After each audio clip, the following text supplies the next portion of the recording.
ధాత్రి ప్రేక్షకులందరికీ నమస్కారం. మనము థైరాయిడ్ సమస్యతో ఎట్లా బయటపడాలనేది చూస్తున్నాం కదా. సో అసలు ఈ థైరాయిడ్ సమస్య ఎందుకు వస్తుంది? యూజువల్గా కొంత అయోడిన్ డెఫిషియన్సీ వల్ల వస్తుంది. లేదంటే మన ఓన్ ఆటో ఇమ్యూన్ మన సిస్టమే మనకి ఫైట్ చేస్తే కనుక అనారోగ్యం వచ్చే అవకాశం ఉంటుంది. అంటే మన బాడీ ఏమనుకుంటుందంటే మన శరీరంలో ఉన్న పాజిటివ్ సెల్సే మనకి మంచిది కాదనుకొని ఆ గుడ్ సెల్స్ మీద ఫైట్ చేస్తుంది అనమాట. సో మన ఓన్ ఇమ్యూనిటీ సిస్టమ్ మన అటాక్ చేస్తే కనుక తెలియకుండానే ఈ థైరాయిడ్ గ్లాండ్లో అనేది కొంచెం హైపో అనే సిచ్యువేషన్ వస్తుంది. హైపర్ అంటే హార్మోన్స్ ఎక్కువ ప్రొడ్యూస్ అవుతాయి, హైపో అంటే తక్కువ ప్రొడ్యూస్ అవుతాయి. రెండు కూడా మనకి ప్రాబ్లమే. సో మనం ప్రీవియస్ ఎపిసోడ్లో కొన్ని ఆసనాస్ చూసాము. ఇవాళ కూర్చొని దండాసనాలో ఎలా చేయొచ్చో, ఏం ఆసనాస్ చేయొచ్చో చూద్దాం.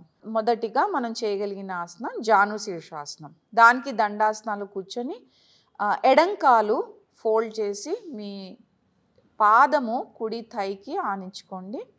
బ్యాక్ స్ట్రైట్ పెట్టుకోండి, అది చెక్ చేసుకుంటూ ఉండండి.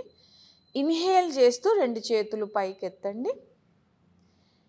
ఎక్సేల్ చేస్తూ పొత్తి కడుపు బాగా లోపలికి తీసుకొని ముందుకి మీరు ఎంత ఫోల్డ్ అవ్వగలరో అంతే ఫోల్డ్ అవ్వండి. ఇన్హేల్ చేస్తూ ఊపిరి తీసుకుంటూ పైకి రండి. ఎక్సేల్ చేస్తూ చేతులు కిందకి దించుకోండి. సో మీరు ఆల్టర్నేట్గా అటు ఇటు చేసుకోవచ్చు, లేదంటే ఒకటే సైడు 4 to 6 సార్లు చేసుకొని రెండో కాలు చేసుకోవచ్చు. ఇప్పుడు మనం రెండో కాలు వైపు చూద్దాము.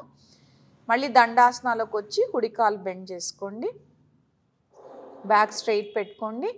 ఇన్హేల్ చేస్తూ చేతులు ముందు నుంచి పైకి, ఎక్సేల్ చేస్తూ ఊపిరి విడిచిపెడుతూ బాగా పొత్తి కడుపు లోపలికి తీసుకుంటూ ఫోల్డ్ అవ్వండి. మీకు ఎంత వస్తే, మీ శరీరం మీ మాట ఎంత వింటే అంతే చేయండి. ఇన్హేల్ చేస్తూ పైకి వచ్చేయండి. ఎక్సేల్ చేస్తూ చేతులు కిందకి దించుకోండి.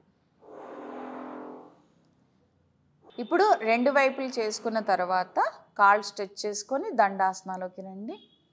ఇంకొక ముఖ్యమైన ఆసనం మన థైరాయిడ్ గ్లాండ్ని బ్యాలెన్స్లో తీసుకురావడానికి, లేదంటే స్టిమ్యులేట్ చేయడానికి చేసేది మత్స్యాసనం. ఇది కొంచెం అడ్వాన్స్డ్ లాగా ఉంటుంది, చేయగలిగిన వాళ్ళు మాత్రమే ట్రై చేయండి. రెండు చేతులు ఎల్బోస్ మీదకి రెస్ట్ చేసుకొని వెనక్కి వాలి కొద్దిగా నెమ్మదిగా మీ తల, అది క్రౌన్ అంటారు కదా, మాడు భాగాన్ని వెనక్కి వంచి ఫ్లోర్కి టచ్ చేయడానికి ట్రై చేయండి. ఇది స్టే పాస్చరు, అంటే ఒక్కసారి మూవ్ అయిన తర్వాత ఆ పాస్చర్లో స్టే చేస్తాం, బయటికి లోపలికి రాము.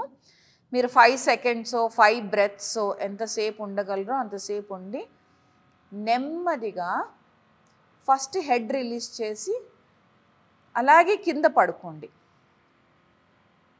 బ్యాక్ మీద పడుకోండి. ఈ జాను శీర్షాసన, మత్స్యాసన చేసినప్పుడు కొంత లో బ్యాక్ మీద, కొంత నెక్ మీద, అప్పర్ బ్యాక్ మీద ప్రెషర్ పడుతుంది. కాబట్టి దీనికి కౌంటర్గా మీరు అపానాసన చేసుకోవచ్చు. కొన్ని యోగా స్కూల్స్లో దీన్నే పవనముక్తాసన అని కూడా అంటారు. కానీ మనం తల ఎత్తము, రెండు కాళ్ళు ఇలా బెండ్ చేసుకొని ఎక్సేల్ మీద చక్కగా కాళ్ళని పొట్టకి హత్తుకోండి. ఇన్హేల్ చేస్తూ నెమ్మదిగా వాటిని మూవ్ చేయండి. ఇది కూడా అంతే, 4 to 6 times కౌంటర్ లాగా చేసుకోవచ్చు.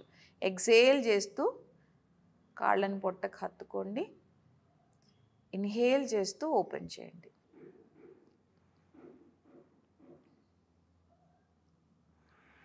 సో హైపర్ థైరాయిడ్లో యూజువల్గా over production of the hormones ఉంటుంది కాబట్టి వెయిట్ లాస్ ఉంటుంది, హార్ట్ బీట్ చాలా ర్యాపిడ్గా ఉంటుంది, నర్వస్నెస్ ఉంటుంది, ఫటీగ్ ఉంటుంది, చాలా స్వెట్ ఉంటుంది.